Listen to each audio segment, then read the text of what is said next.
Shalom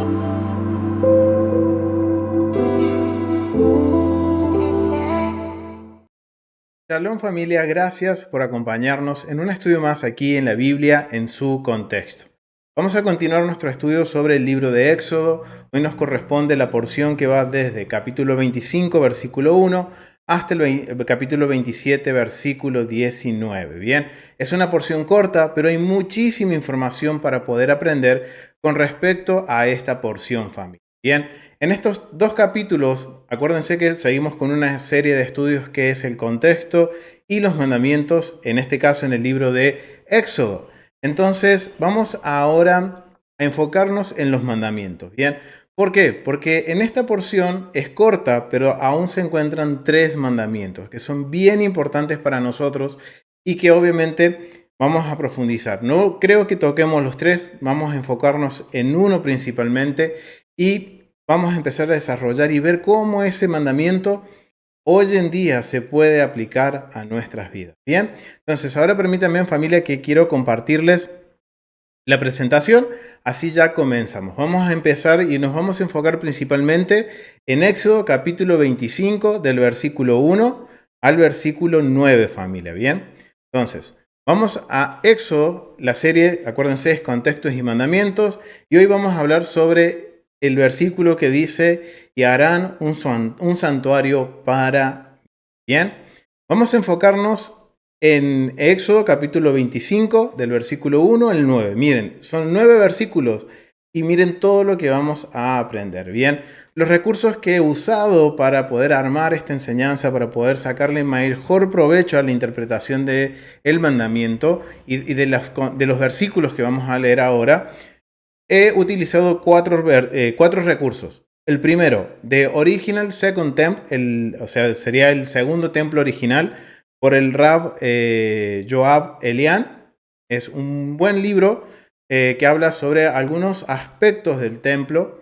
También vamos a hablar sobre la Mishnah. He tomado también de la Mishnah un muy buen recurso y que se los recomiendo, familia, que si pueden acceder, que lo puedan comprar, que es Midiendo el Patrón, volumen 1 de Joseph Good.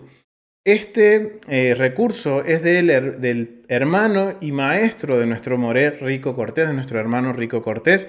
Es un libro muy, muy bueno y que toca mucho sobre el templo y la arqueología. Así que vamos a ver también algo de este recurso y también, por supuesto, el Humash con los comentarios de los rabinos, de los sabios de Israel. O sea, miren, para este estudio vamos a usar 4 recursos y vamos a tratar de, a través de estos 4 recursos, tratar de marcar un precedente y también de marcar lo que el mandamiento o el contexto de estos versículos que vamos a leer comprenden para nosotros o cómo nosotros los podemos llevar a cabo y también poder entenderlos. Bien, entonces vamos a ir a Éxodo capítulo 25 del versículo 1 al 9. Vamos a leer lo que dice. Adonai habló a Moisés diciendo: Di a los hijos de Israel que tomen para mí ofrenda de todo varón que le diera de su voluntad. De corazón tomaréis mi ofrenda.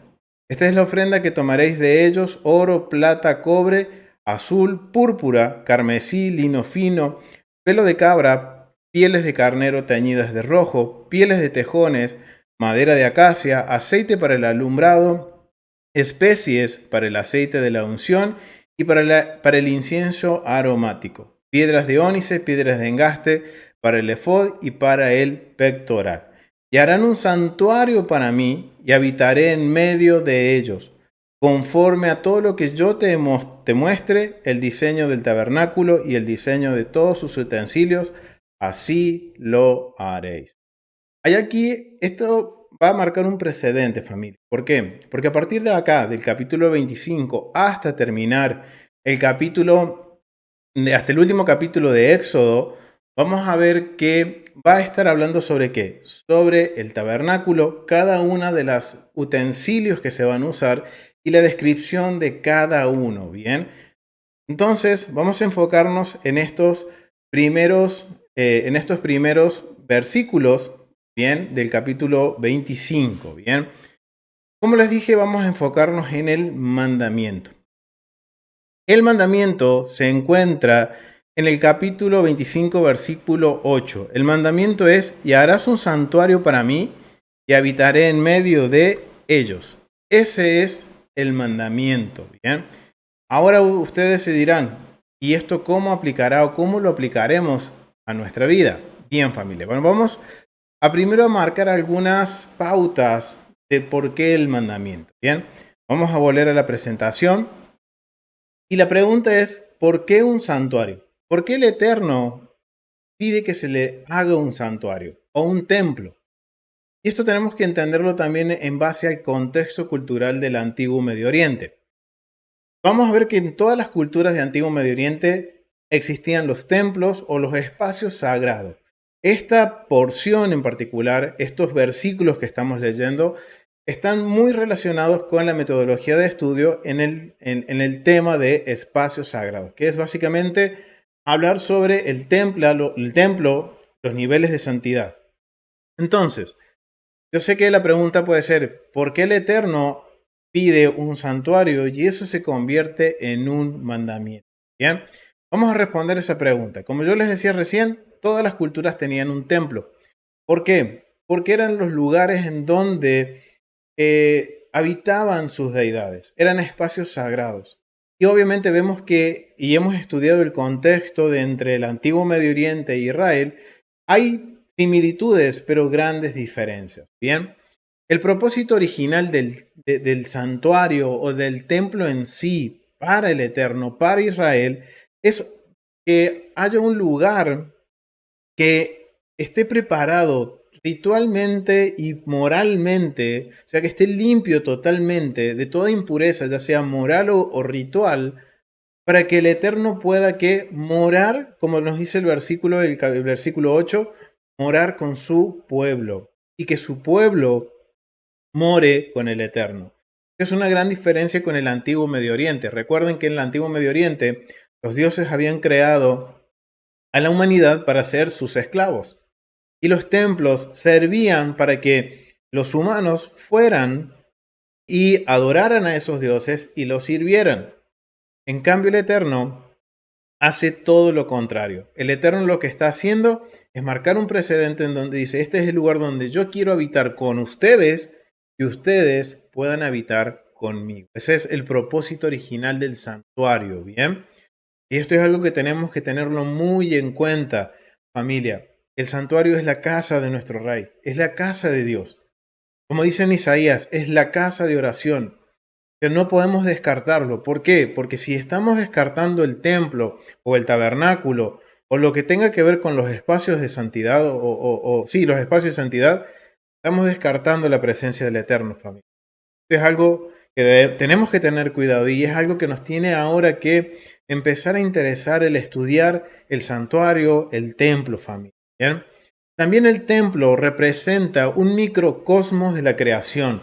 Recuerden que cuando estuvimos hablando del libro de Génesis, cuando vimos la serie de Génesis, contexto y mandamiento, hicimos un paralelismo con el templo también. El Edén, el jardín del Edén son como una representación, o sea, es digamos, el propósito original de la creación es ser un santuario para el Eterno. Pero recuerden, a través del pecado de la humanidad fuimos expulsados de ese espacio sagrado y ahora el Eterno dentro de Israel escoge hacer un microcosmo, una pequeña representación, algo que nos haga meditar y nos haga desear llegar al punto de que todo sea restaurado como en el principio, como en el libro de Génesis. Por eso el templo es muy importante, porque si queremos entender lo que sucede en Génesis, es algo muy importante que podamos estudiar el templo, ya que el templo representa a pequeña escala como una maqueta de lo que es el Edén, lo que es la eternidad, familia. Es algo muy interesante.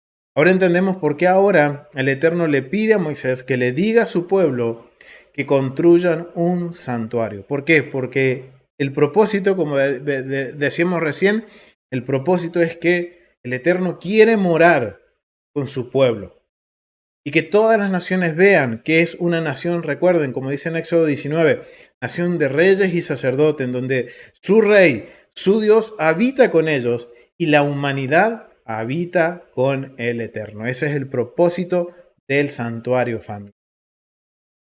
Cuando nosotros ahora seguimos leyendo estos versículos, vamos a llegar al versículo 8 y 9.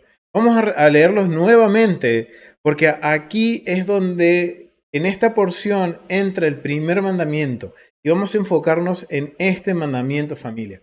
Vamos a tratar de sacarle el mayor provecho, de poder escudriñar y aprender cuánto podemos nosotros de este mandamiento aplicar y ver cómo aplica en nuestras vidas, familia. Versículo 8 al 9. Vamos a volver al versículo 8 y 9. Dice, y harán un santuario para mí y habitaré en medio de ellos, conforme a todo lo que yo te muestre, el diseño del tabernáculo y el diseño de todos sus utensilios, así lo haréis. O sea, aquí hay una ordenanza, hay un mandamiento. Estos dos versículos componen el mandamiento número 95. Bien, recuerden que esto estamos usando el Target Mitzvot también, o sea que en sí no son 4 recursos como les dije, o sea, son 4 recursos adicionales aparte del Target Mitzvot, en donde vamos a tener este mandamiento performativo, que este mandamiento performativo aplica solamente en la tierra de Israel cuando la gran mayoría de la congregación israelita habite en la tierra. Bien, este es un mandamiento, por eso vemos aquí este prefijo MJ e Y, que significa que toda la congregación, o sea, gran parte de la congregación, no hace falta que Israel esté totalmente restaurado como nación, como las 12 tribus habitando en la tierra.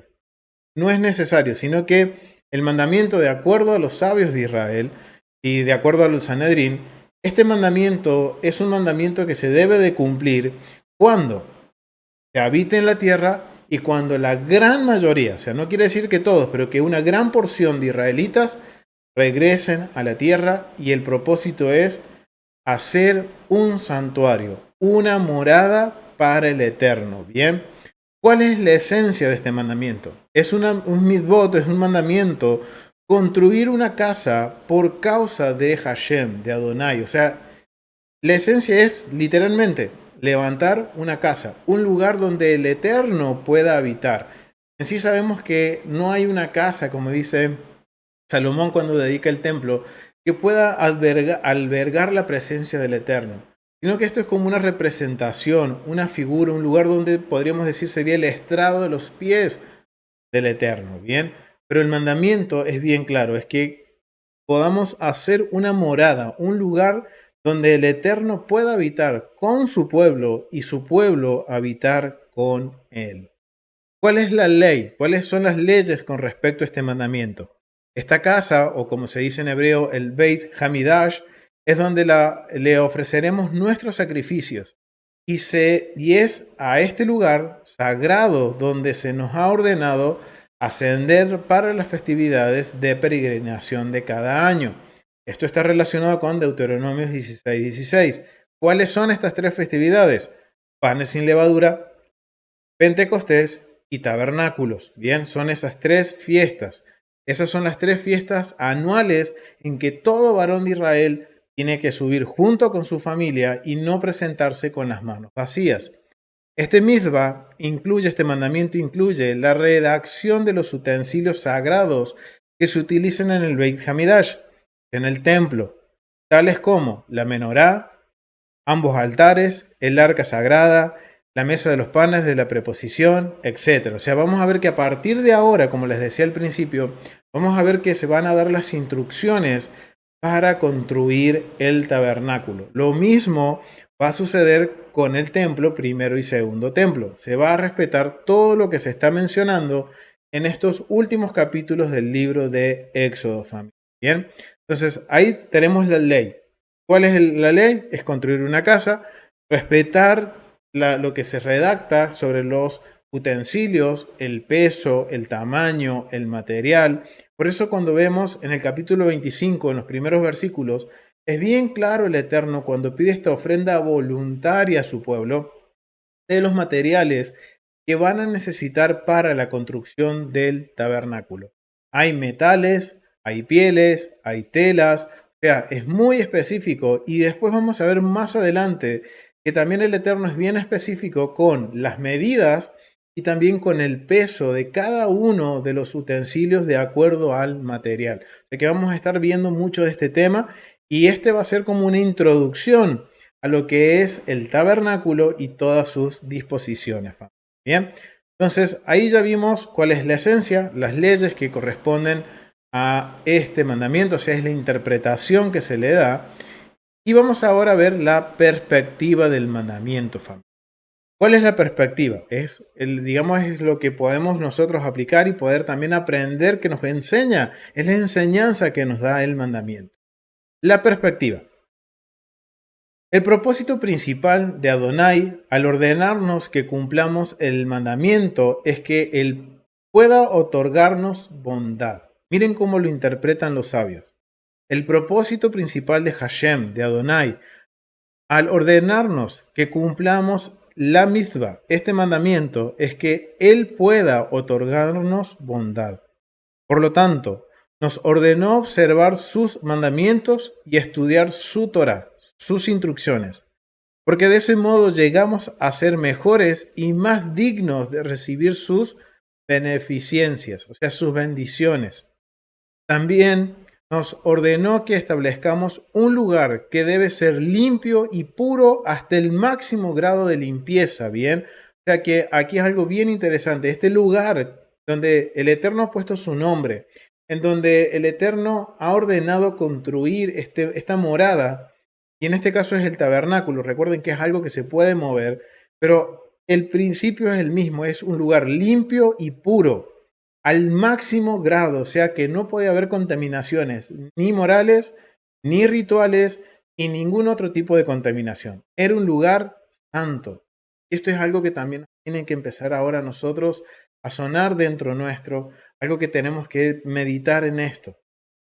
Bien, si nosotros estamos esforzándonos en llegar a cumplir esta pureza y principalmente en la pureza moral, bien, a fin de que haya un lugar donde podamos purificar nuestros pensamientos. Miren cómo los sabios interpretan este lugar que es el santuario.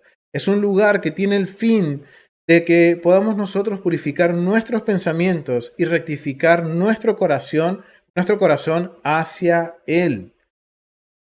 Sabemos por tradición que el sitio donde David Hamelech, el rey David, y Shalomo Hamelech, el rey Salomón, erigieron el altar en Goren Ornón,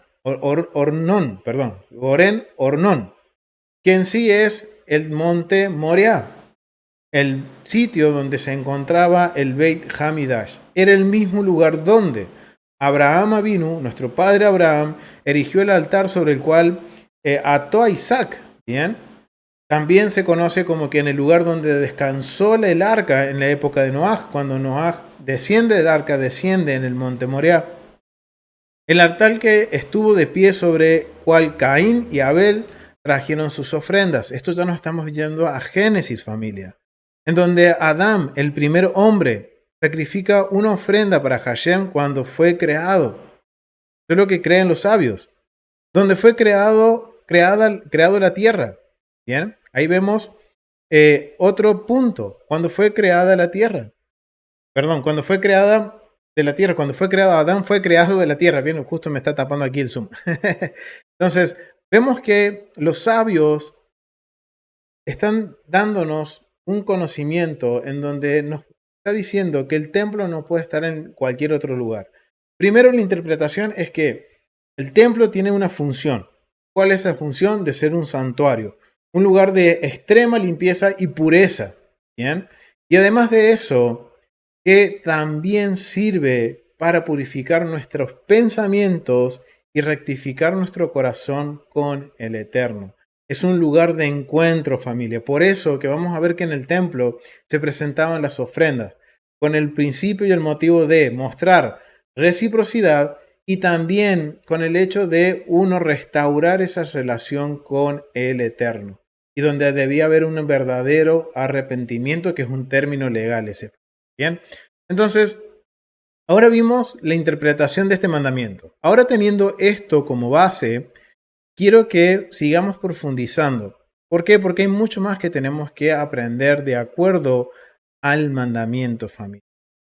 Vamos a ver algunas evidencias bíblicas. ¿Por qué? Porque acá dice en la introducción de lo que es el mandamiento, lo que es la interpretación del mandamiento, nos menciona que en la tradición se menciona que es en el Monte Moria, lo que hoy conocemos como Monte Moria, es donde se levantó el templo y que está desde ese mismo lugar, desde Génesis, desde que Adán fue creado.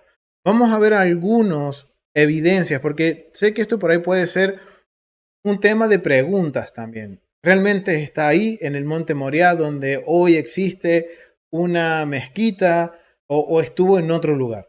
Vamos a dejar que la Biblia hable por sí misma y nos ubique en la geografía de Jerusalén y nos ubique en la geografía en donde está ubicado el templo. Yo aquí les voy a dar algunos versículos, no los vamos a ver a todos, pero tomen nota, familia, de estos versículos y después valídenlo. Recuerden, familia, no me crean nada de lo que les digo. Validen toda la información, familia. Yo solo quiero presentárselas y que ustedes puedan validarla, familia. Vamos a ver lo que dice el Salmo 28. Vamos a ir a Salmo 28. Vamos a ir al Salmo 28. Salmo 28, Salmo 28, y vamos a leer los versículos 1 y 2.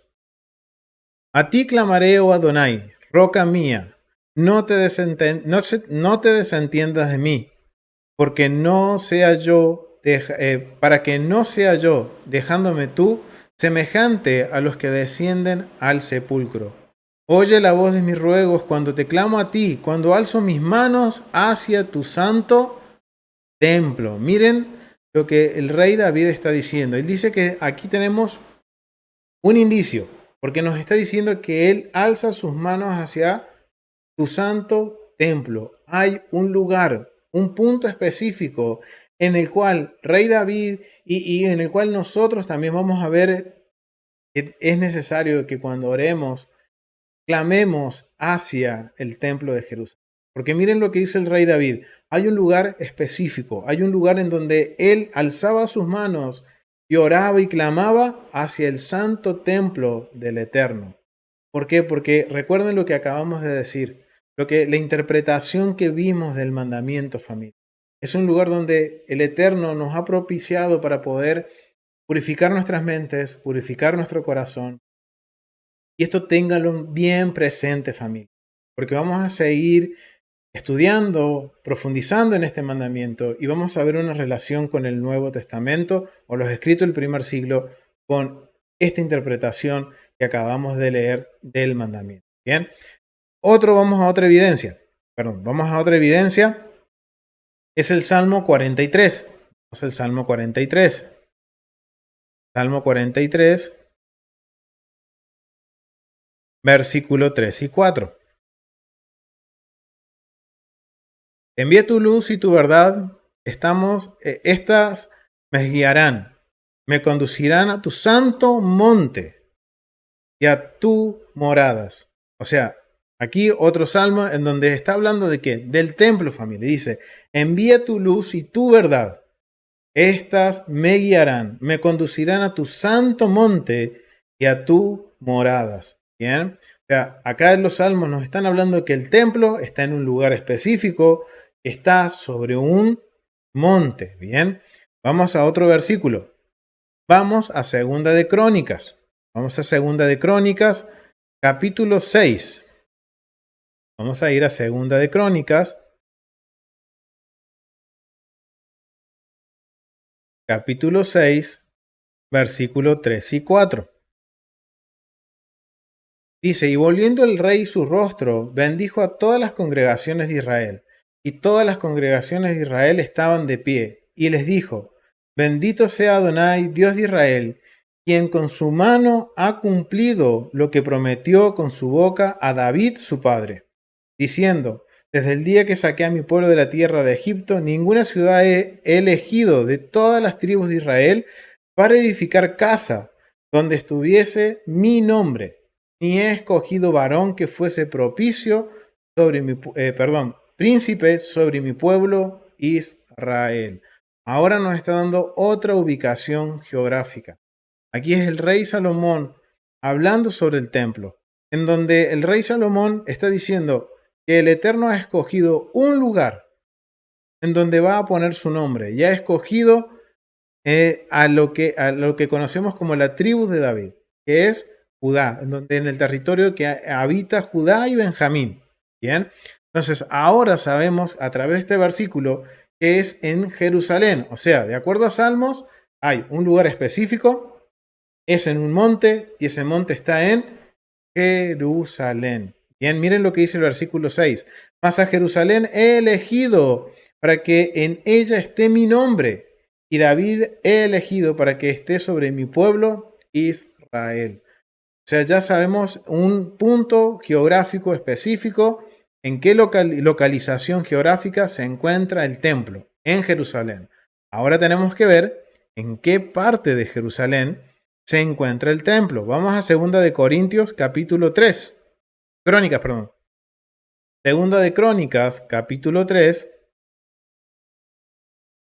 a los versículos, al versículo 1. Dice, comenzó Salomón a edificar la casa de Adonai en Jerusalén, en el monte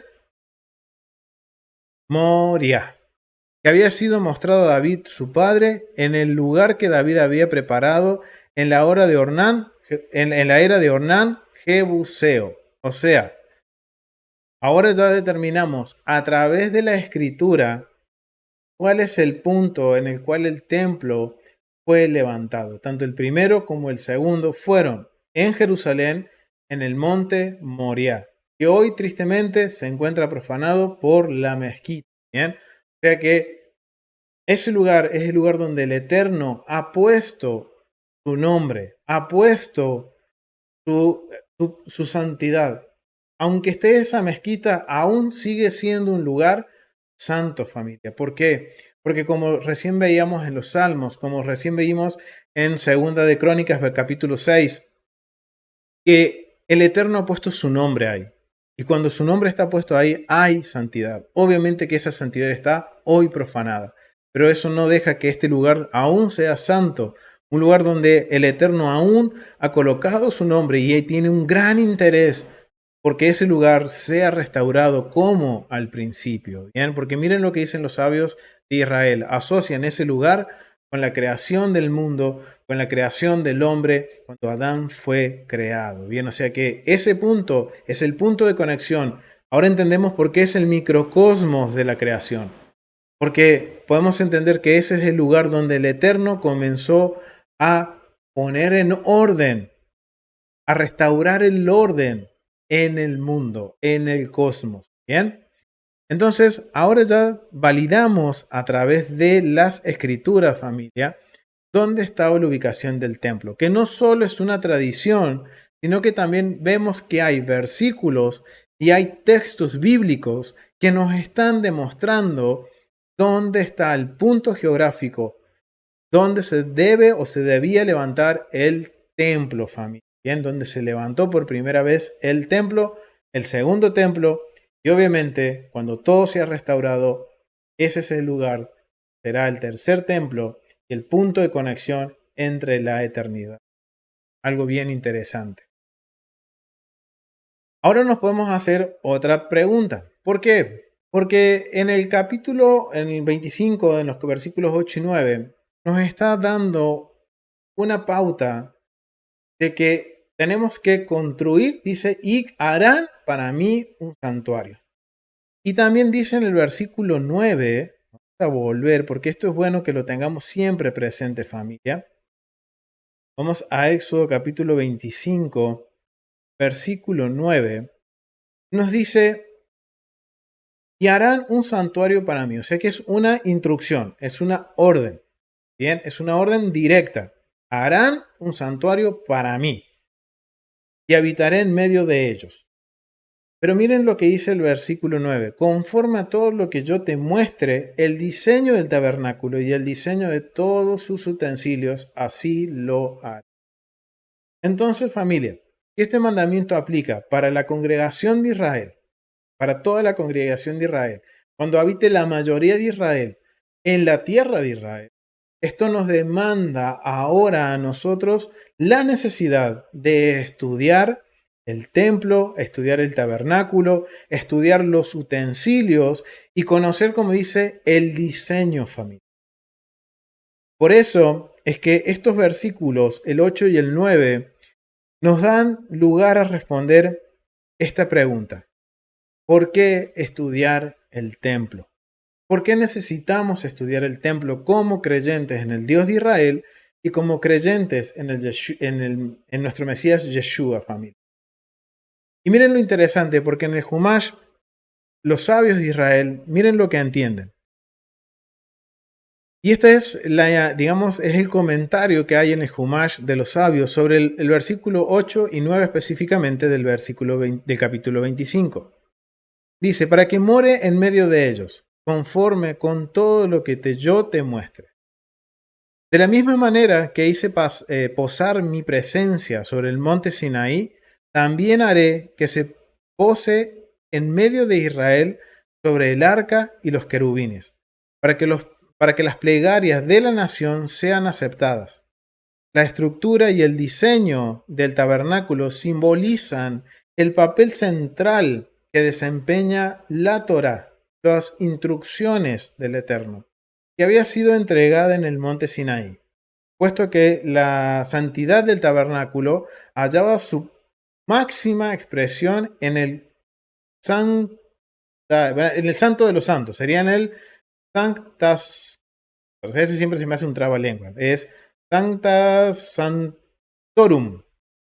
En el Sancto Santorum, o sea, en el lugar santísimo. Bien, o sea, vamos a releer esto. La estructura y el diseño del tabernáculo simbolizan el papel central que desempeña la Torá, las instrucciones que había sido entregada en el monte Sinaí, puesto que la santidad del tabernáculo halla su máxima expresión en el Santo de los Santos, en el lugar santísimo, el cual contenía las tablas y la Torá.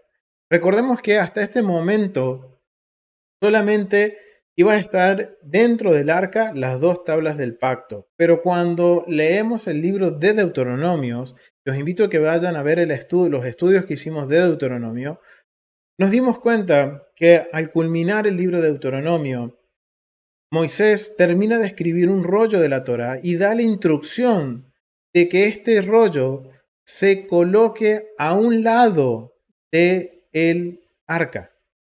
O sea que en este lugar, miren, en el lugar santísimo estaban no solamente las dos tablas dentro del arca, sino que también existía, de acuerdo a lo que nos menciona en Deuteronomio, existe un rollo de la Torá. Y que los querubines, miren lo que entienden los sabios con respecto a los querubines. Y los querubines que se alzaban sobre el arca, mirando hacia abajo en dirección al arca, para demostrar que la Torá es y debe ser el centro de atención de Israel, según Forno, que era uno de los sabios que comenta en el Humash. Wow, familia. Esto tiene una implicancia muy importante para nosotros, familia.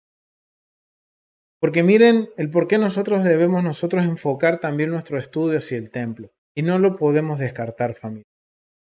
Ni siquiera los sabios los descartan, porque miren lo que ellos entienden. Dentro del tabernáculo, en el lugar santísimo, en el lugar más santo del templo, del tabernáculo, se encontraba la Torá, las instrucciones de Dios. Y esto nos enseña que es un reflejo del corazón del Padre en la tierra, que es sus mandamientos. Y esto es algo bien interesante y por eso esto tiene que ser algo que nos fomente el estudio del templo, el por qué tenemos que estudiar el templo. Va más allá que de aprender el diseño, de aprender medidas, sino que el templo va a terminar siendo como un parámetro para que nosotros podamos llevar nuestra vida conforme a las escrituras, conforme a los mandamientos. Bien, entonces, ahora entendemos el propósito de estudiar el templo. No lo podemos descartar, familia. Miren lo que entienden los sabios. A mí me conmovió mucho al ver que los sabios dicen, los querubines están mirando hacia abajo. ¿Y qué había entre medio de los querubines? Las dos tablas. Que es, digamos, la representación legal de que el Eterno había hecho un pacto con su pueblo.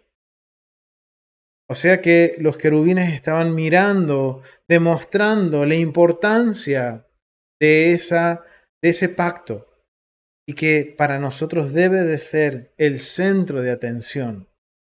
¿Por qué? Porque eso es lo que a nosotros nos trae bendición. Por eso que el mandamiento de establecer un santuario es porque estamos obedeciendo los mandamientos y los mandamientos traen bendición a nuestras vidas. Nos alejan de las maldiciones. Recuerden que las maldiciones eran las consecuencias negativas de romper el pacto. Si yo lo guardo, yo me permanezco en las bendiciones, en las consecuencias positivas, y mi vida va a ser una vida que va a reflejar la vida, digamos, la luz o la presencia del Eterno. Y esto ya le estoy dando una pauta, familia, con lo que dice Pablo en Corintios. Nosotros somos el templo del Espíritu Santo. Ahora entendemos por qué Pablo está haciendo esta conexión en Corintios. Y le está diciendo a los hermanos de Corintios que, recuerden, ustedes son el templo del Espíritu Santo. Y miren por qué, familia. Lo que dijo Pablo no fue un golpe de genio. Lo que dijo Pablo es un pensamiento antiguo del judaísmo de primer siglo, en que entendían que el ser humano, y ahora vamos a ver por qué, era como también un reflejo de lo que era el templo. Y ahora esto nos tiene que a nosotros ahora sí despertarnos y decir, ya no puedo descartar el templo.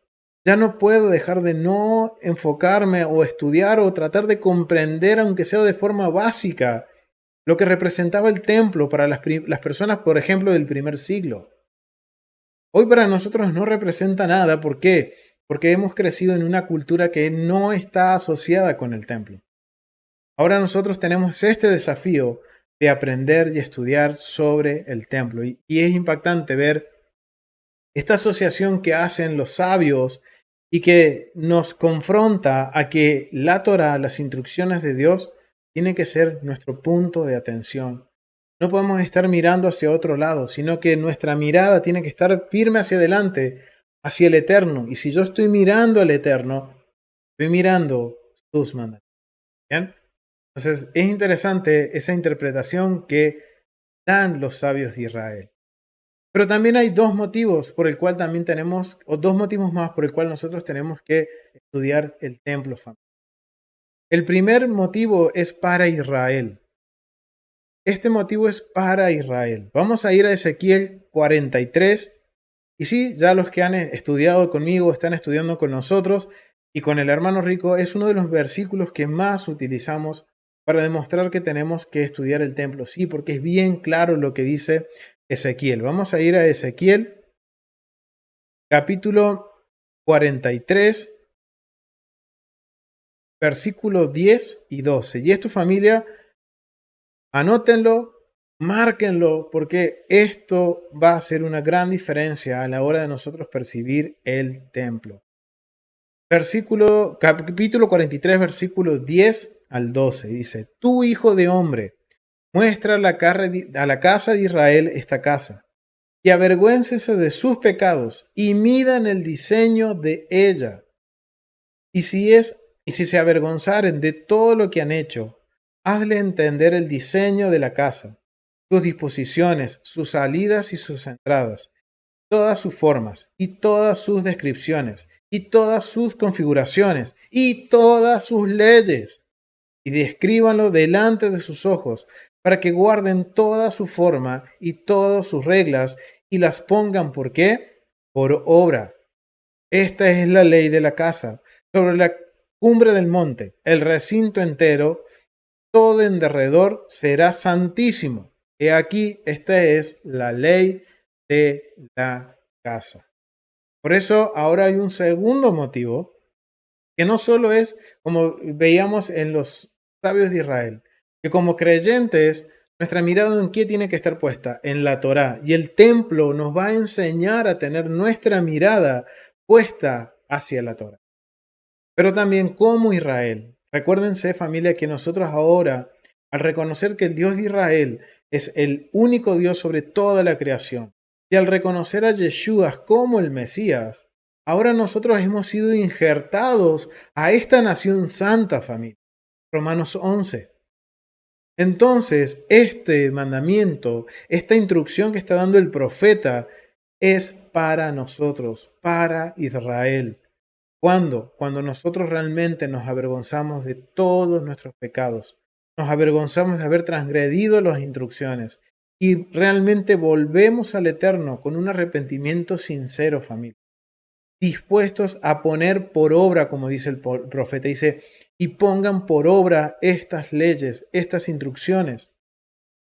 Entonces, familia, si hay un verdadero arrepentimiento en mí, hay un verdadero teshuvá, que es la palabra hebrea que corresponde a arrepentimiento.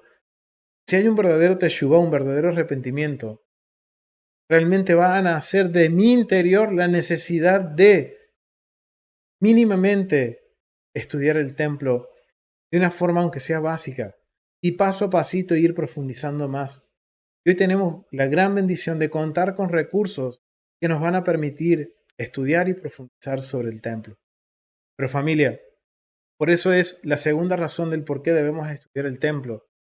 Es como Israel, como injertados, como ahora miembros de la nación, si nosotros nos hemos arrepentido de cada cosa que hemos hecho en contra y transgredido la Torah, entonces ahora yo voy a demostrar mi arrepentimiento poniendo por obra los mandamientos, y uno de esos mandamientos es estudiar el templo y hacer un santuario, levantar un templo para el Eterno.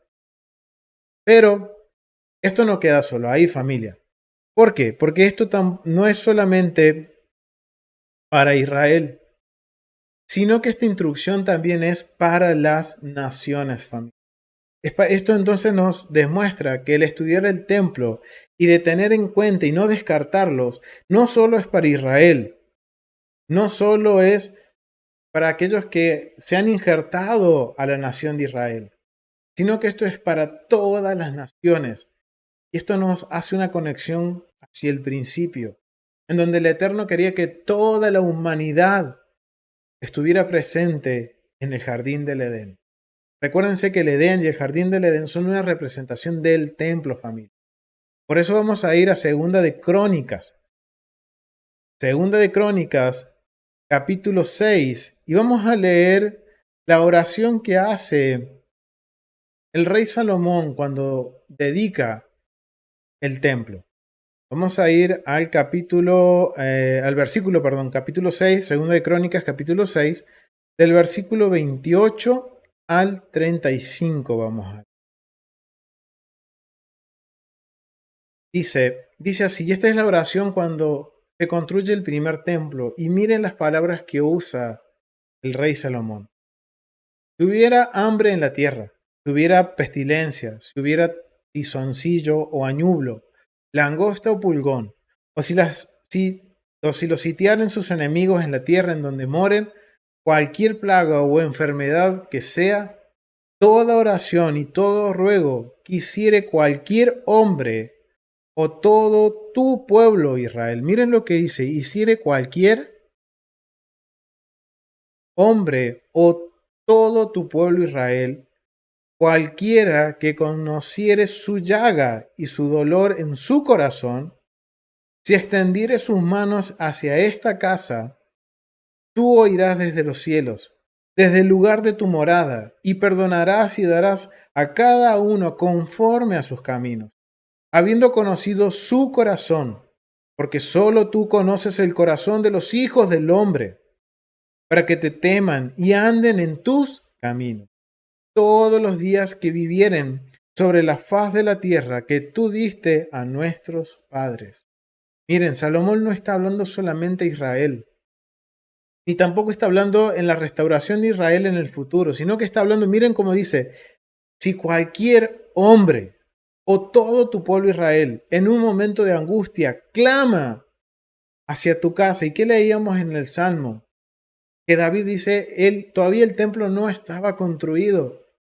Y David en sus cánticos decía, Señor, clamo hacia tu templo, hacia tu santo templo. O sea, miren la sabiduría que tenía David y la sabiduría que tiene Salomón, porque están reconociendo que el templo es un microcosmo de la creación, es un microcosmo del Edén, en donde toda la humanidad debe de regresar y mirar hacia ese lugar.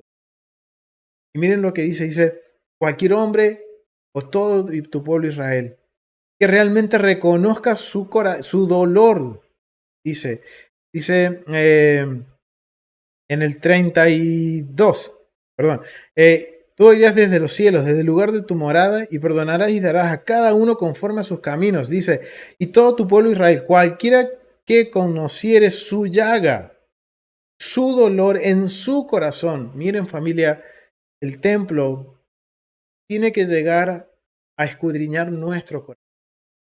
Y es lo que está diciendo el rey Salomón. Cualquiera que se arrepienta con todo su corazón, reconozca su pecado, su llaga, su dolor, su angustia desde su corazón y extendiere sus manos hacia tu casa. Entonces, miren lo que dice el rey Salomón. Este lugar es un punto de conexión entre la tierra y la morada de los cielos en la eternidad del Eterno. Y de allá el Eterno escuchará y dará conforme a sus caminos, a cómo hemos venido caminando nuestras vidas de acuerdo a su Torah. Habiendo conocido sus corazones, y el Eterno es bien claro cuando Él habla de que conoce nuestros corazones. Él sabe que siempre vamos a inclinarnos al mal, pero por su inmensa misericordia, Él escucha nuestro clamor y muchas veces nos ayuda de acuerdo a nuestros caminos, como hemos caminado delante de Él, una solución o su rescate. Versículo 32. Miren lo que dice, porque aquí puede estar hablando, dice cualquier hombre y tu pueblo Israel, pero miren lo que dice el 32. Y también al extranjero, o sea, el que no era ni siquiera parte del pueblo, que no fuera de tu pueblo Israel. Miren, es bien claro, dice, y también al extranjero que no fuera de tu pueblo Israel, que hubiera venido de lejanas tierras a causa de tu gran nombre y de tu mano poderosa y de tu brazo extendido, si viniere y orare hacia esta casa, tú oirás desde los cielos, desde el lugar de tu morada, y harás conforme a todas las cosas por las cuales hubieras clamado a ti el extranjero, para que todos los pueblos de la tierra conozcan tu nombre y te teman así como tu pueblo Israel, y sepan que tu nombre es invocado sobre esta casa que yo he edificado. Wow, familia. Ahora vemos que el interés por el templo no solo tiene que ser para Israel, sino que para aquellos extranjeros que han escuchado el gran nombre del Eterno y han escuchado y han visto su mano poderosa y ese brazo extendido fuerte. O sea que cualquiera que reconozca que el Eterno es el Dios de la creación y que ha librado con brazo fuerte, y esto nos tiene que hacer relación con la liberación de Israel de Egipto, cualquier nación, cualquier extranjero que no sea del pueblo y lo reconozca al Eterno como un ser, como un ser todopoderoso, como ese Dios de mano fuerte y poderosa, de brazo extendido, ¿qué tiene que hacer? Clamar hacia el templo. Versículo 34. Si tu pueblo saliera a la guerra contra sus enemigos por el camino que tú les enviares y oraren hacia a ti, hacia esta ciudad que tú elegiste, hacia la casa que he edificado a tu nombre, tú oirás desde los cielos su oración y su ruego y ampararás su causa. Pero miren, este versículo aquí es crucial, familia. ¿Por qué? Porque no es solo un mandamiento para Israel, sino que también para todo aquel que reconozca, haya escuchado el nombre del Eterno y que clame hacia este Dios fuerte de brazo extendido. O sea que el estudiar el templo, familia, no tenemos excusas, porque podemos decir, no, yo no soy parte de Israel. Miren lo que dice Salomón. Hasta los extranjeros sabían dónde se ubicaba el templo, hacia dónde tenían que orar y por qué tenían que orar hacia el templo. La familia, no tenemos excusa para no estudiar el templo. Es algo que necesitamos enfocarnos. Y justamente el primer mandamiento que abre esta porción, está relacionado con el estudiar el templo, sus diseños, las instrucciones de cómo construir. Todo eso tiene un propósito, familia. Porque todo lo que el Eterno nos ha dado a través de las medidas, a través de los espacios y el diseño del templo, son cosas y son detalles principalmente, que nos van a dar una enseñanza, algo que vamos a poder aplicar a nuestras vidas. Pero si no los estudiamos, familia, ¿cómo eso nos va a ayudar a corregir y a mejorar, como dice Pablo, el templo del Espíritu Santo? ¿Cómo puedo yo decir que soy templo del Espíritu Santo si no conozco el funcionamiento ni el diseño del templo? Entonces, aquí hay algo bien interesante, porque acá entonces va a surgir otra pregunta. La pregunta es, ¿el templo, o sea, es importante el modelo? Entonces me estás queriendo decir que el modelo, el diseño del templo es importante. Sí, familia, es muy importante. Y esto es lo que a nosotros nos va a dar las enseñanzas de vida al estudiar cada patrón del templo, cada medida, desde los espacios más grandes hasta del utensilio más pequeño, familia.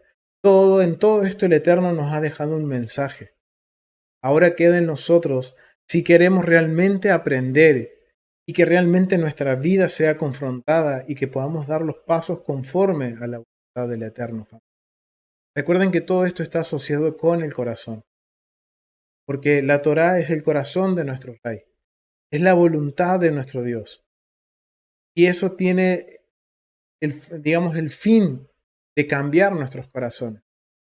Y que no sean un corazón que se incline todo el tiempo al mal, sino que un corazón que se termine convirtiendo en un corazón de carne y no de piedra, para que podamos adorarlo, para que podamos acercarnos a Él y Él poder escribir sus mandamientos en nuestro corazón. Jeremías 31, familia. Miren cuántas conexiones estamos haciendo. Es muy importante aprender y seguir el modelo. No podemos cambiar nada.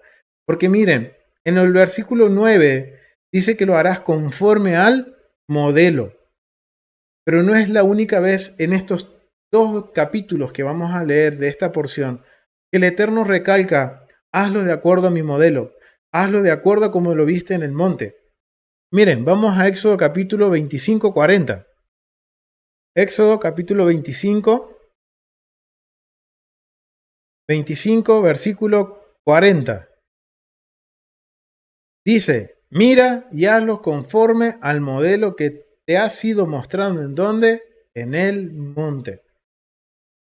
Una vez más se lo menciona. Después se lo va a volver a mencionar en el 26:30. Vamos al capítulo 26:30. 26:30. Y alzarás el tabernáculo conforme al modelo que te fue mostrado en el monte. O sea, Moisés no podía hacer nada que el Eterno no le haya dado las instrucciones. O sea, Moisés no podía hacer nada de acuerdo a su corazón o de acuerdo a su voluntad, diciendo, no, me parece que esto va a quedar más lindo hacerlo así. No, el Eterno es bien claro. Se lo dice en el versículo 9. Se lo está diciendo en el versículo 40 del capítulo 25.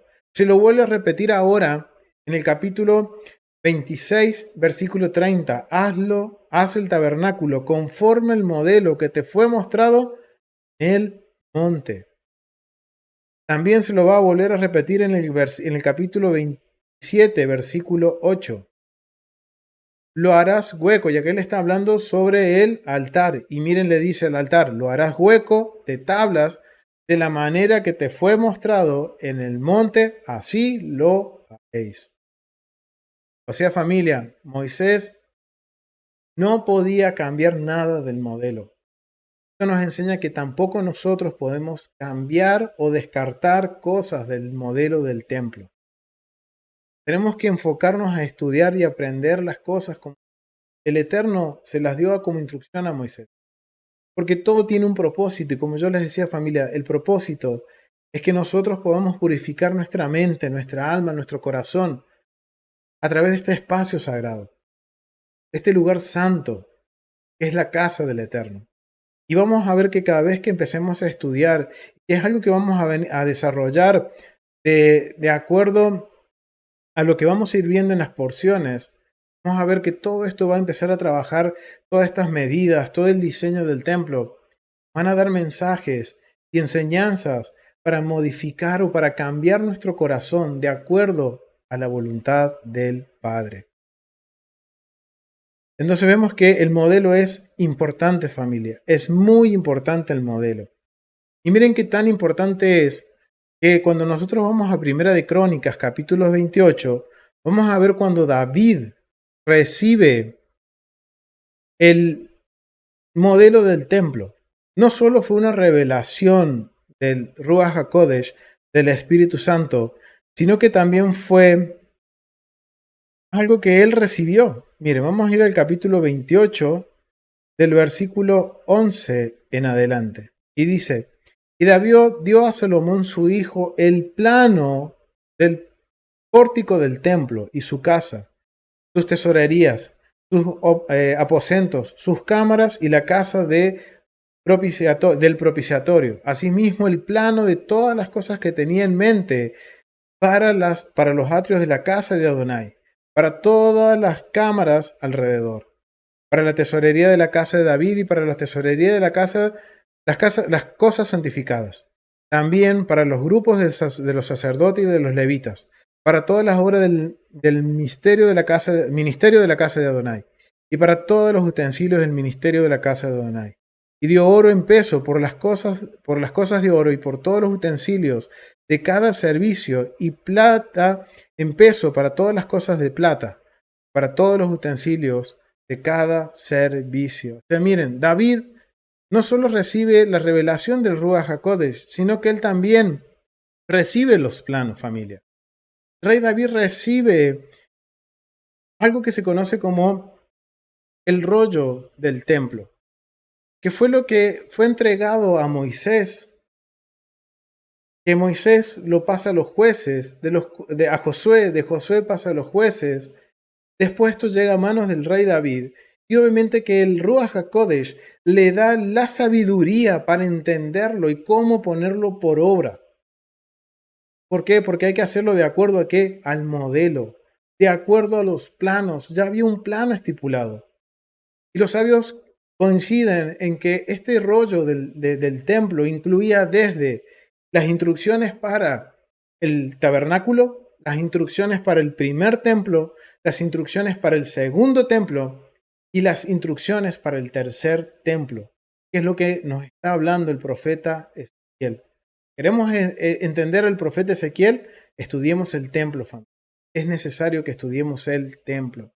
Entonces vemos que el rey David recibe los planos y cuando dice que lo que él tenía en mente no es lo que a él se le ocurrió, familia.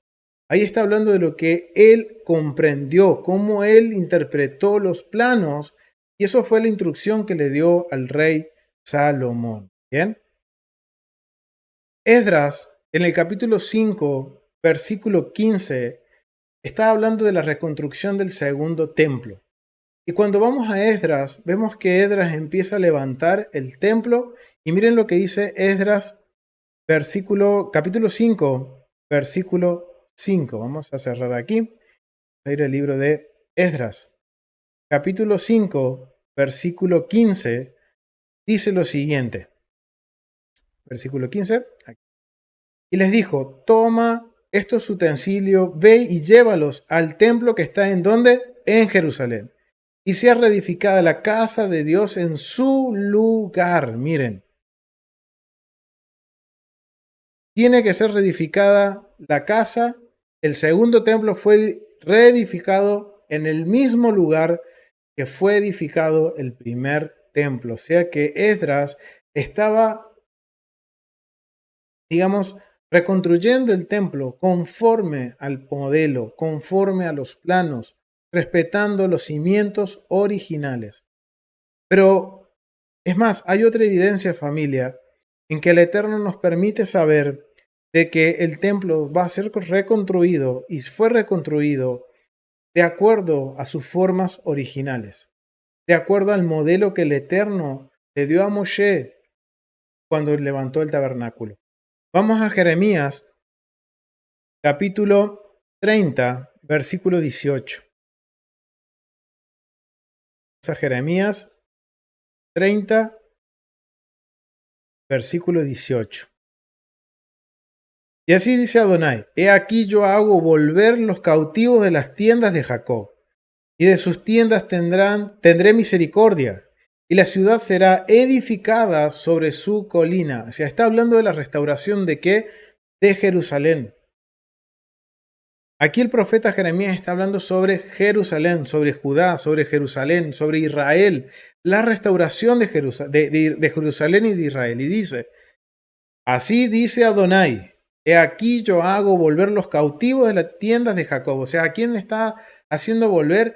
A todo Israel cuando dice las tiendas de Jacob, no solo a Judá. Y de sus tiendas tendré misericordia, y la ciudad será edificada sobre su colina. ¿Qué ciudad? Jerusalén será reedificada de nuevo en su mismo lugar. Y el templo será asentado según su forma. O sea, que miren lo importante que es poder aprender el templo. ¿Por qué? Porque el Eterno está hablando a través del profeta está hablando a tiempo futuro, está hablando de que el templo va a volver a ser levantado y va a ser según sus formas, según su plano, según las instrucciones dadas a Moisés en el monte Sinaí. Como el Eterno le dio. Por eso vemos que en esta porción el Eterno le está reiterada veces diciendo, miren, desde el versículo 9 le dice 3 veces más, o sea, 4 veces en total le está diciendo a Moisés: mira, hazlo de acuerdo al modelo, hazlo de acuerdo a como lo viste, de acuerdo a como te lo mostré en el monte, hazlo de acuerdo al modelo, al tabnid, al modelo, al diseño. Entonces, cuando vemos que algo se repite más de 3 veces en la escritura y en muy pocos capítulos, entonces esto nos marca que es algo muy importante, familia. Por eso debemos nosotros estudiar el templo. Por eso el profeta Ezequiel dice que Israel conozca los diseños, las leyes de la casa y que las ponga por obra. Porque el ponerlo por obra va a hacer un efecto en nuestro corazón de ayudarnos a caminar de acuerdo a la voluntad del Padre. Así que es muy importante. Vemos ahora y hemos validado a través de la Escritura la importancia de conocer el diseño, de conocer el modelo y conocer las leyes que aplican sobre la casa.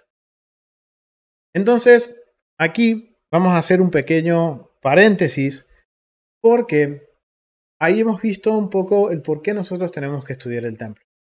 ¿Por qué es necesario? ¿Qué es lo que representaba para los sabios? ¿Y qué es lo que representaba en el contexto para Israel? Una nación que el centro de su vida, el centro de su nación era el templo. Y ahora entendemos por qué. Ahora esto se tiene que nosotros convertir ahora, como decían los sabios, convertirse en el centro de nuestros estudios, el centro de nuestro querer acercarnos al Eterno. Si yo conozco el protocolo de cómo manejarme dentro de la casa del Eterno, voy a tener las puertas abiertas para poder acceder a la presencia del Eterno. Voy a saber cómo conducirme, cómo voy, hasta qué lugares puedo llegar. Y también cada detallito mientras vayamos estudiándolo, saber que eso va a generar en nosotros un cambio en nuestras vidas, un cambio en nuestro corazón.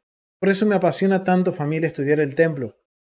Porque estoy aprendiendo paso a pasito todos estos pequeños detalles que la verdad me hacen meditar mucho en mi estilo de vida, en mi forma de vivir, en qué es lo que los otros están mirando y a ser más conscientes en lo que Pablo le enseñaba a Corintios. Ustedes son el templo del Espíritu Santo.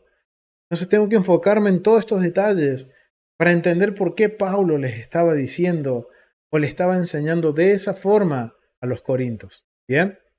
Entonces, como es parte del mandamiento y hay algo que es necesario, familia, que entendamos desde este punto en adelante hasta terminar el libro de Éxodo, son los patrones de medida. Vamos a estudiar los patrones de medida, vamos a tener una noción básica. ¿Por qué? Porque es necesario que también podamos, si vamos a estudiar el templo, poder dimensionar las, las estructuras, los utensilios.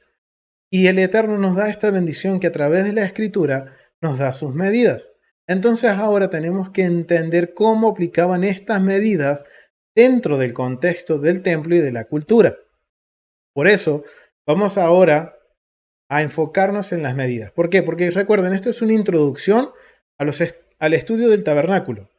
Porque a partir de ahora, recuerden, te dan instrucciones de que hay que hacer una menorá, hay que hacer tal utensilio, hay que hacer el arca, hay que hacer el tabernáculo y da las medidas exactas, familia.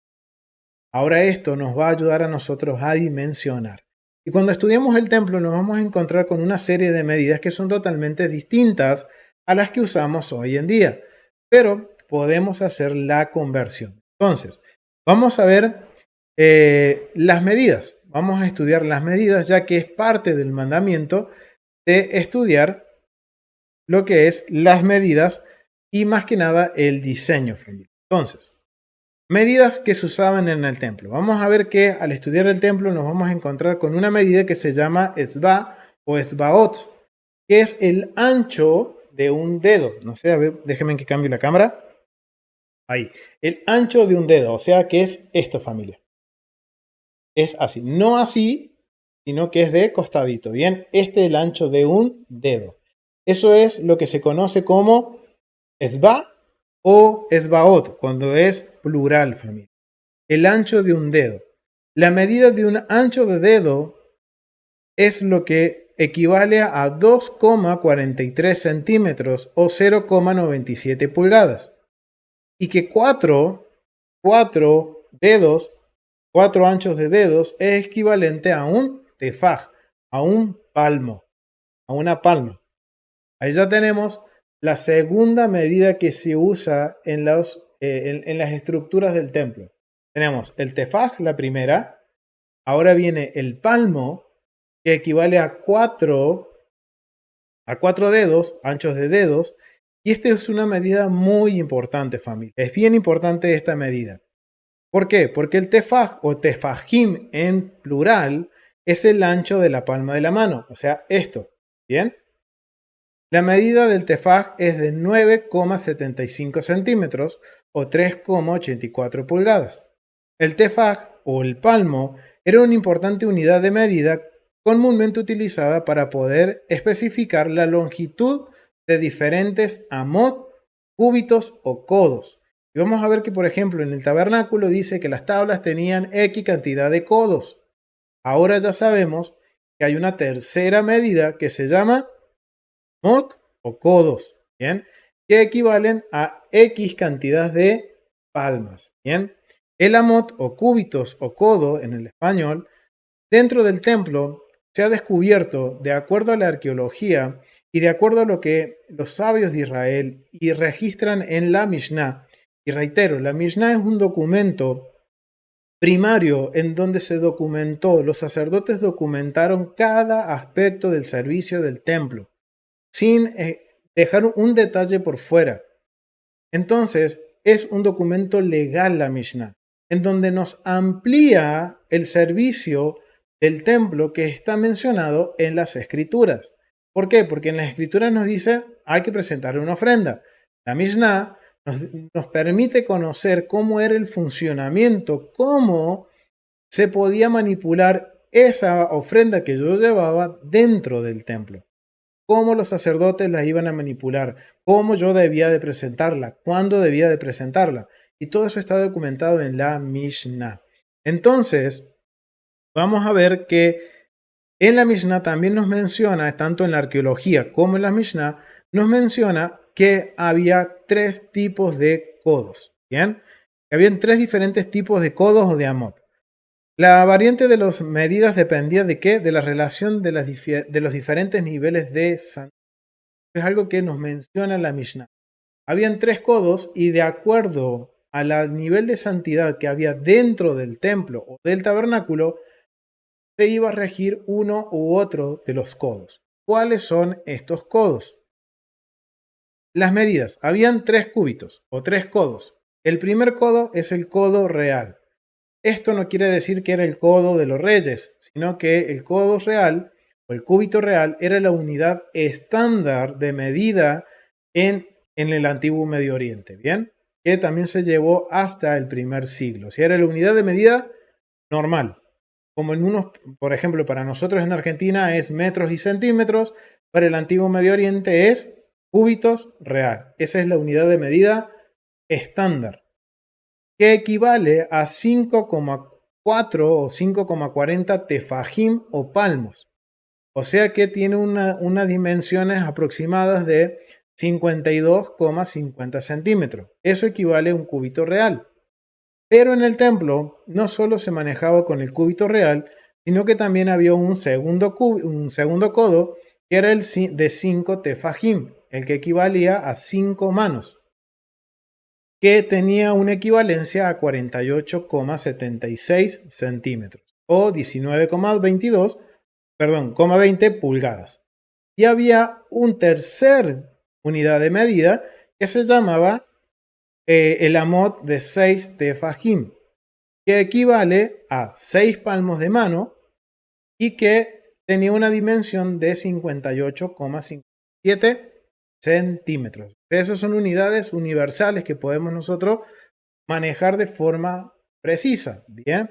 O si manejamos pulgadas, 23,06 pulgadas. Y ustedes se dirán, ¿y esto para qué me sirve? Familia, sirve, ¿por qué? Porque esto nos va a dar idea de la dimensión y la necesidad de estudiar los espacios sagrados, los niveles de santidad. ¿Por qué? Porque cada nivel de santidad nos va a dar una enseñanza. Es más, yo los invito a que vayan a un estudio que tenemos en el canal de YouTube La Biblia en su contexto, que es un estudio, es más, les recomiendo la serie La Casa del Padre Familia. Es un estudio que hemos hecho con la congregación Yeshua también de Florida, en donde hicimos una introducción al templo y por qué estudiar el templo. Y hay uno de los estudios que se llama el Tamnid o el diseño del templo, en donde vamos a ir un poco más a profundidad sobre esto y qué nos enseña.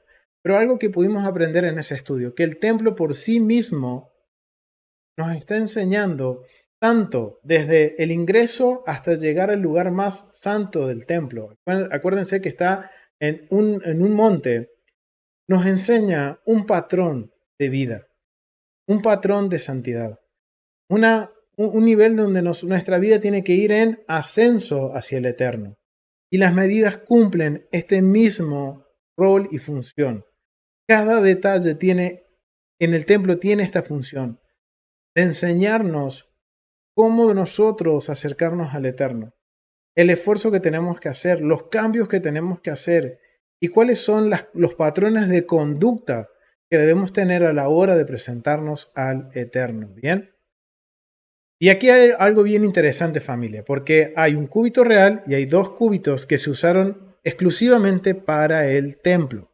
¿En qué área se usaron? Miren, aquí tenemos un planito del templo, ¿bien? De la geografía del templo, del segundo templo, sobre el monte Moriah. Es un plano topográfico, en donde lo que vemos pintado de azul, eso es la extensión de Herodes, que fue lo que renovó Herodes del segundo templo, lo que amplió, ¿bien? Lo que está en verde es la extensión que se agregó en la época de los Hasmonianos, o sea, en la época de los Macabeos, y lo que vemos en rojo es el perímetro original del templo. En Ezequiel capítulo 42 nos menciona que tiene una dimensión de 500 por 500 codos. Ahora, ahora vamos a ir a la aplicación del templo, familia, para que esto sea un poquito más didáctico y que podamos tener una dimensión visual de cuánto podía llegar a medir estos muros de la parte original. Pero ¿cuándo se usó el cúbito real? El cúbito real, vamos a ir a la app del templo, porque me parece que va a ser mucho mucho más práctico y mejor para que podamos aprender. Bien, aquí estamos en lo que es el atrio de los gentiles, o sea, ya estamos dentro del templo. A nuestra derecha, a izquierda, perdón, se encuentra lo que es el pórtico real o el Royal Store, que esto era en donde estaban los cambistas y en donde se vendían los animales para las ofrendas. Bien, esto está dentro de la montaña del templo, pero el nivel de santidad es menor. ¿Por qué? Porque a nuestra derecha se encuentra esta muralla que es el área de los 500 por 500 que nos menciona Ezequiel en el capítulo 42, versículo 18-19. El cúbito real fue usado en las medidas del templo para el muro de los 500 por 500 y fuera del muro de los 500 por 500. O sea, todo esto que estamos viendo aquí, que se ha construido en el segundo templo, fue construido de acuerdo a la unidad de medida del codo real. O sea que el codo real equivale a 52,50 centímetros. Ahora, la pregunta es, ¿cuánto mide entonces esta muralla? Esta muralla tiene 500 codos de largos por 500 codos de largo, o sea, es 500 codos cuadrados. Ahora que conocemos las unidades de medida, podemos hacernos una idea de la dimensión de lo que es esta muralla. Si multiplicamos 500 codos por 52,50 centímetros, nos va a dar una longitud de 262,5 metros cuadrados. O sea que casi 263 metros. O sea, casi 2 cuadras y un poco más de media. O sea, casi 3 cuadras de largo tenía esta extensión de los muros del perímetro original. Miren ahora, nos podemos dimensionar ahora viendo esta imagen, teniendo en cuenta la unidad de medida y cuánto equivale hoy a centímetros y a metros, vamos a ver que esto era inmenso. O sea, si esta pared original era inmensa y esta es la que menciona Ezequiel, la que se reedificó el templo sobre estos cimientos, o sea, sobre los cimientos originales, nos vamos a dar cuenta que era inmenso. Entonces imagínense lo inmenso que era todo lo que estaba alrededor de la muralla original. Es increíble, familia, que podamos dimensionar y tener esta herramienta que nos permite y nos ayuda a ver y a poder determinar las unidades de medida y poder ver y aprender y poder vislumbrarnos con lo majestuoso y lo enorme que era el templo. Entonces, aquí tenemos un ejemplo de cuando se usaba la unidad de medida de lo que era el cúbito real. Pero también vamos a ver que cuando nosotros nos vamos a ingresar al templo, por aquí, disculpen, ingresar por aquí, aquí ya estamos dentro del perímetro original. En este lugar podían llegar toda persona, extranjeros, miembros de Israel, hombres y mujeres podían llegar hasta aquí. Pero al llegar a ese cerco que estamos viendo enfrente nuestro, eso se llama el Sorej. Y quiero invitarlos, familias, que vayan a tesorosdeltemplo.com, en donde hay un recorrido virtual del templo que hemos realizado con la aplicación del templo, en donde vamos parando en cada sector, en cada lugar específico e importante, y vamos dando más información. Y uno de esos es el Sorej. Este Sorej es un perímetro de santidad, bien, es un perímetro de separación. Hasta aquí podía llegar todo el mundo, pero de aquí, al cruzarlo, solamente podían cruzar hombres y mujeres de Israel, personas que estuvieran en pacto. Y aquí tenemos un ejemplo de cuando se usaba la unidad de medida de los 5 tefajim. Ya vemos que al cruzar este cerco hay un nivel de santidad más alto que del otro lado del cerco. Entonces aquí, de acuerdo a la Mishnah y de acuerdo a la arqueología, se usó el de 5 tefajim, o sea, se usó el amot de 48,76 centímetros. Entonces, por ejemplo, voy a darles un ejemplo de la distancia entre el Sorej y esta plataforma que vemos aquí. de acuerdo a la Mishnah en el Tratado Midot, nos menciona que es equivalente a 10 codos. O sea que entre la plataforma y el Sorej había una distancia de 4,88 metros. O sea, había 4 metros, casi 5 metros de distancia entre este cerco y esta escalinata. Bien. Entonces, ahora ya tenemos una dimensión. Ahora que estamos recorriendo el templo, nos podemos dar una idea de las dimensiones del templo. También vamos a ir ahora, aquí esto es lo que se llama el Heil, que es la plataforma. También es un nivel alto de santidad. Y como vemos que siempre en el templo vamos en qué? En ascenso. Y esto tiene un propósito. Y vemos que entonces entre el Sorej y el Heil es una distancia de 4 metros, casi 5. Ahora vamos a ingresar a este sector que está aquí. Vamos a ingresar por esta puerta para no demorarnos tanto. Vamos a ir a un lugar que se llama el atrio de las mujeres. En este lugar también se usó la unidad de medida de los 5 tefajim. Esto, de acuerdo a la Mishnah, tiene una medida de 135 codos por 135 codos. Este es un atrio. Hasta aquí podía llegar todo hombre y mujer de Israel. Hasta los niños podían estar aquí. Y esto tenía una dimensión de 135 codos por 135 codos. Al ser un nivel más alto de santidad que el lugar donde podían entrar hasta todos los extranjeros, o sea, aquí hay un nivel de santidad un poquito más alto, entonces se maneja el de 5 tefajim.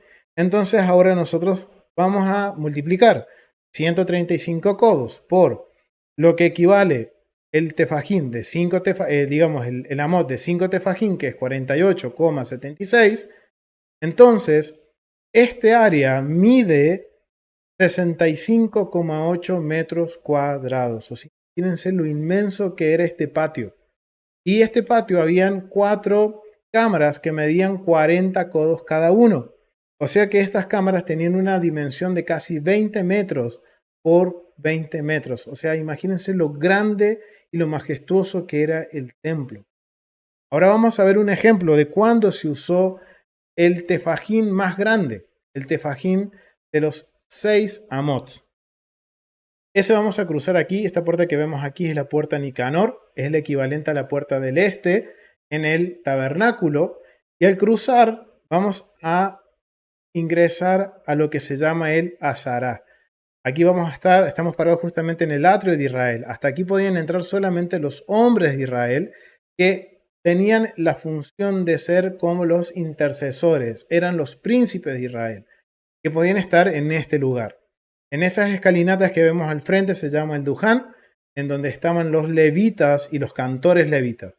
Y después ya vemos el lugar de sacrificio y el altar donde trabajaban los sacerdotes.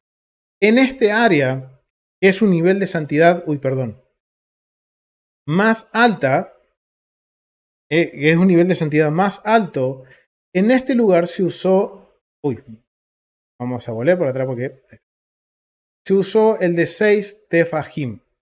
O sea que todas las construcciones que vemos dentro de esta área se usó el amot o el codo de 6 palmos.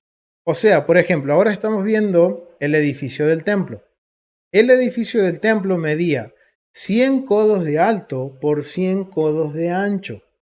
O sea que tenía, y estamos hablando de el tefaj, mejor, del amot, del codo, de 6 palmos, o sea que medía cada codo 58,57 centímetros. Entonces, miren lo grande que era el edificio del templo. Era inmenso. Equivalía 100 codos por 100 codos, eran casi 60 metros de alto por casi 60 metros de ancho. Miren lo imponente que era el edificio del templo. Y se extendía por otros 100 codos, o sea, por otros 60 metros aproximadamente de largo. Exactamente, estamos hablando de que el templo tenía 58,6 metros de alto por 58,6 de ancho por 58,6 de largo. Imagínense lo majestuoso. O sea, cuando uno se paraba en la puerta Nicanor y estaba abierto y uno miraba hacia el templo, el edificio era impresionante poderlo ver. la magnificencia, lo esplendoroso que era y lo inmenso y también es impotente, o sea, es imponente, perdón, es imponente verlo. O sea, aparte que eso estaba recubierto con oro, familia. Estaba recubierto con oro y el reflejo del sol le daba, o sea, imagínense eso y eso tan inmenso, tan grande. Ahora, miren que ahora que tenemos el conocimiento y hemos empezado a ver lo básico de las unidades de medida del templo, miren ahora cómo podemos dimensionarnos las estructuras, los utensilios. Ahora vamos a tener la herramienta y tener el conocimiento para poder, ahora que vemos cuando en el tabernáculo dice una tabla medía 10 codos, ahora podemos hacer el cálculo. ¿A dónde va esa tabla? Ah, va en el tabernáculo, listo, es como estar en el edificio del templo. Esa tabla se usó 6 tefajim. Entonces ya puedo hacer un cálculo estimado de las dimensiones del tabernáculo. Entonces eso también nos enseña que el tabernáculo era algo imponente, era una estructura inmensa, familia. Si el templo es algo que no nos podemos imaginar, y imagínense, es un edificio de más de 3 pisos, la altura del templo, del edificio solamente. Ahora súmenle todo lo que está alrededor. Era imponente, realmente era imponente. ¿Ven la importancia de estudiar las medidas, familia? Ahora vemos esa importancia de poder ahora nosotros tener las herramientas para dimensionarnos y empezar a estudiar el templo. Y yo sé que me van a preguntar, pero si eso está con respecto a lo que es la unidad de medida, a lo que es una palma y una mano, ¿en base a qué lo hacen? ¿O en base a qué está, digamos, reglamentada esta unidad de medida?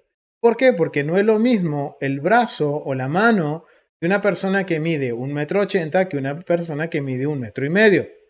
Miren, familia, yo sé que esta es una pregunta que me la pueden llegar a hacer o que quizás se la estén haciendo, pero estamos hablando de palmos, estamos hablando de dedos. O sea, obviamente que cada cuerpo es distinto. Miren, familia, ya existía en el templo, voy a hablarles desde la perspectiva del templo, una reglamentación. Ya estaban normalizados o ya estaban estandarizadas las unidades de medida, tanto para el cúbito real como para el de 5 amot, el amot o el codo de 5 tefajín y para el de 6 tefajín. ¿Cómo sabemos esto? Miren, familia, vamos a ir a la Mishnah. En la Mishnah, en el tratado Kelim, nos menciona que estas unidades de medida vienen desde Moisés. Miren lo que dice en Kelim capítulo 7, párrafo 9, 17:9. Dice, el amá que mencionan con una amá promedio, pero había dos amás en el Susá Habrich, o sería aquí, eso sería como en el pórtico de Susa. Yo creo que lo han escuchado. Pórtico de Susa estaba, de acuerdo a lo que nos dice la Mishnah, estaba dentro, en una de las cámaras que estaba dentro de lo que es la puerta Nicanor. Y ahí se almacenaban las unidades de medida. Dice, en una de las esquinas noreste, una de las esquinas sureste y una en la esquina sureste. O sea, habían dos reglas con las distintas medidas. Una que se encontraba en el noreste, otra en el sureste. El que estaba en la esquina noreste se extendía más allá del de Moisés por medio de un esba, o sea, de un dedo. Y el de la esquina sureste se extendía más allá de una medida de un esba. Por lo tanto, extenderse más allá de la del Moisés por un esba. ¿Y por qué dijeron una grande y una pequeña? O sea, aquí ya nos está dando la Mishnah, nos está dando el conocimiento de que se conocía que había una medida grande y una pequeña. La medida grande es de 5 palmos, la medida pequeña era de 5 palmos y la grande de 6 palmos. Debido a que los artesanos, miren por qué ellos tuvieron que regularizar o normalizar, estandarizar, perdón, las unidades de medida. ¿Por qué?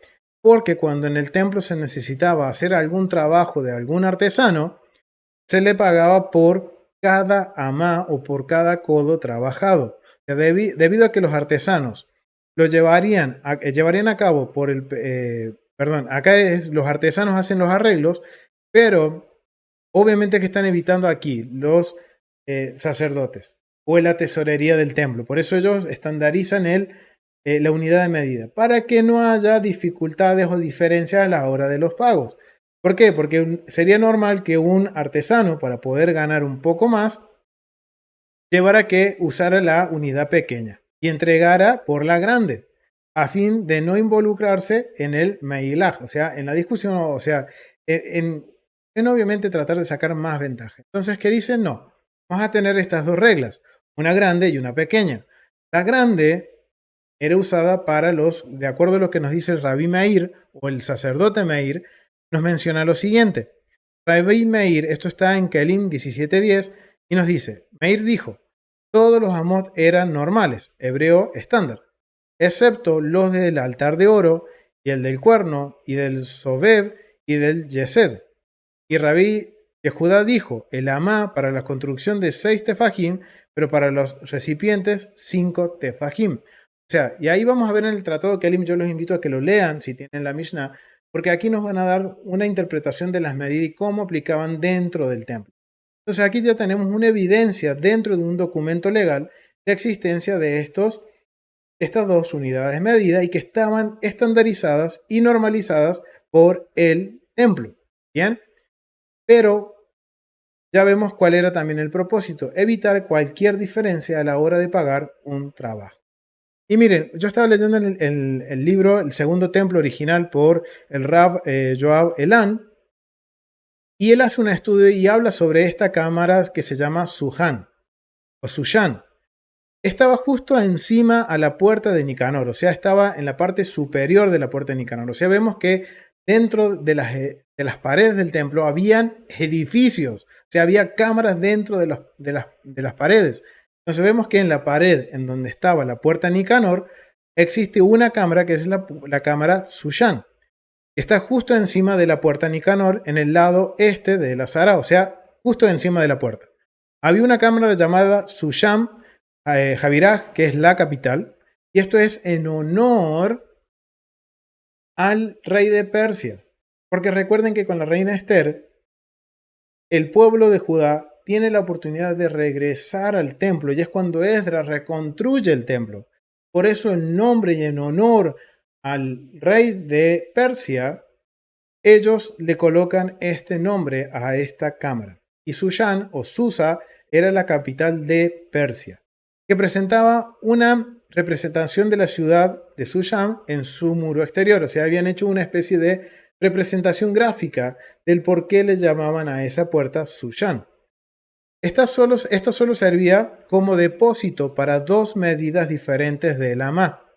En la esquina noreste había una vara de medir de 6 tefajim. O sea, aquí vemos, es una representación ilustrativa de lo que los sabios entienden cómo era esta cámara. Era una cámara exclusivamente en donde se almacenaban estas dos medidas. Una que era de 6 tefajim y la otra que era de los 5 tefajim. En la esquina sureste había una vara que medía, era de 5 tefajim. Esta es la imagen que dice figura 5 de 2. Estos se utilizaron para determinar los salarios de los artesanos encargados de trabajar en la estructura o el mobiliario del Beit Hamidash, a quienes se les pagaría por amá o codo por su trabajo. Entonces ahora vemos también nos enseña que el templo funcionaba de una forma tan precisa y que había un control tan preciso y que había también, podemos decir que había hasta un banco dentro del templo. Y era porque era necesario para el funcionamiento del templo, para hacer sus arreglos, para el pago de los artesanos y para evitar cualquier tipo de diferencia, se establecieron estas unidades de medida que, de acuerdo a lo que nos dice la Mishnah, vienen desde Moisés, estas unidades de medida. O sea que miren lo importante, y estas varas, de acuerdo a lo que nos dice la Mishnah, eran varas de oro. Eran como reglas de oro que servían para medir y para hacer el pago correcto a los artesanos. Tanto que el templo pagara lo correcto como el artesano no se avivara y quisiera pasar un codo pequeño por un codo grande para cobrar más. Entonces era la forma de llevar un control dentro del templo. Wow, ¿no? Increíble la cantidad de cosas, familias, que hemos estado aprendiendo. Y vemos como todo esto, ahora vamos a empezar a ver cómo esto empieza a cobrar más sentido cuando empezamos a estudiar ahora el templo. Quizás esto fue mucha información, familia, pero esto nos va a ayudar ahora a dimensionar, a tener una noción y a empezar a ver cómo las medidas del templo, los diseños, empiezan a darnos enseñanzas de vida, familia.